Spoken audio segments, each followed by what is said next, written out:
What if the ground beneath your feet has been silently holding a temperature of 55 degrees every single day, every single season, and nobody ever told you to use it? Not your contractor, not your energy company, not the guy who sold you that $4,000 air conditioning unit last summer.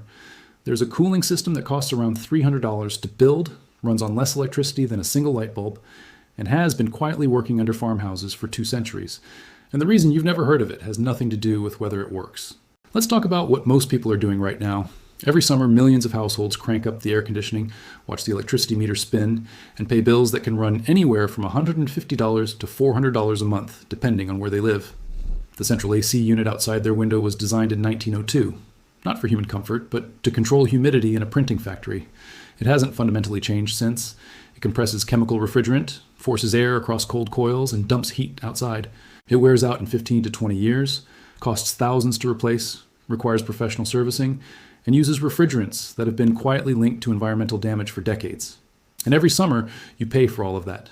Every single summer, without question, because everyone around you is doing the same thing and nobody has offered a real alternative. That's not a coincidence. That's a system working exactly as designed, just not for your benefit. Here's something that took engineers decades to admit publicly, even though farmers figured it out centuries ago. Below a certain depth, the ground doesn't care what season it is. It doesn't respond to summer heat waves. It doesn't react to winter cold snaps. It just sits there, locked at a constant temperature, year after year, undisturbed. That temperature, depending on your region, hovers somewhere between 52 and 67 degrees Fahrenheit. And that thermal stability isn't a geological curiosity. It's a free, infinite, maintenance-free cooling source sitting directly underneath your home right now.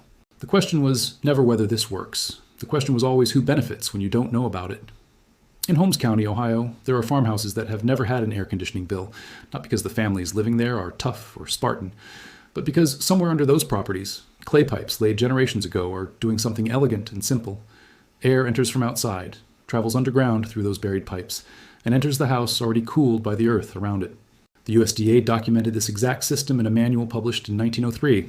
The system it described was already old when they wrote about it. The families who built these homes came from Germany and Switzerland, bringing with them a tradition of building around what the earth naturally offered. They dug root cellars 10 feet down and stored food at a constant 35 to 40 degrees without a single mechanical part. They built spring houses over groundwater flows and kept dairy cold in 90-degree summers.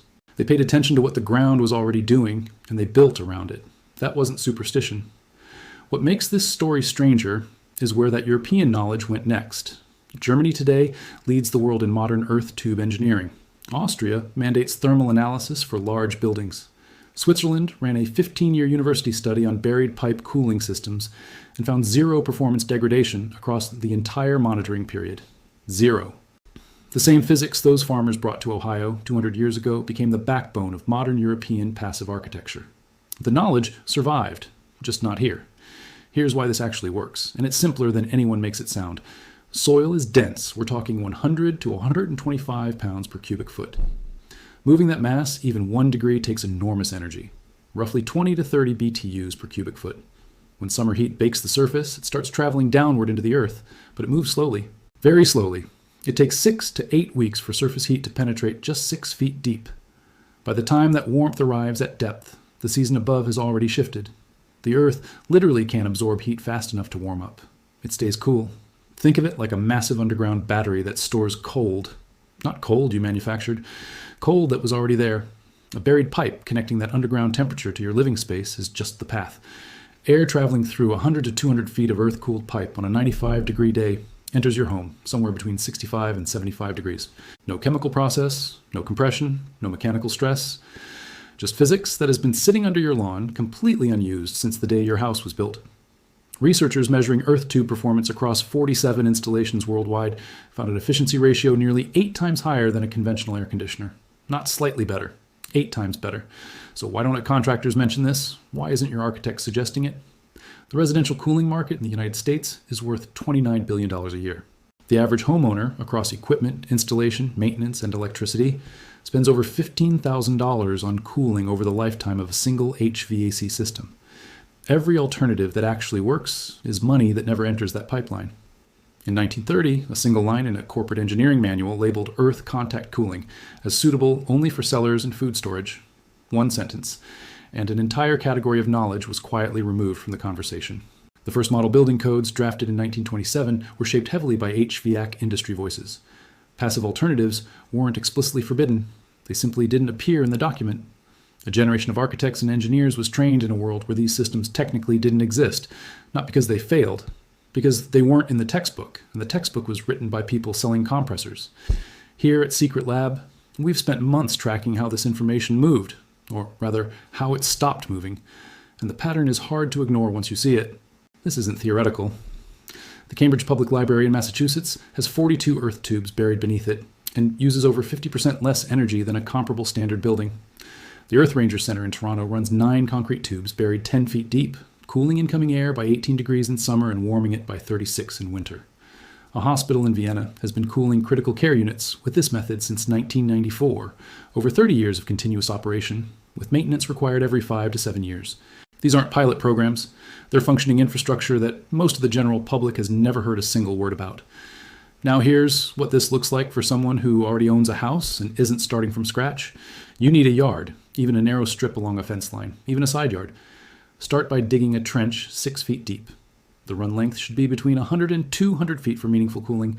Lay smooth wall HDPE or PVC pipe, 6 to 8 inches in diameter. This matters. Corrugated pipe traps moisture and creates problems.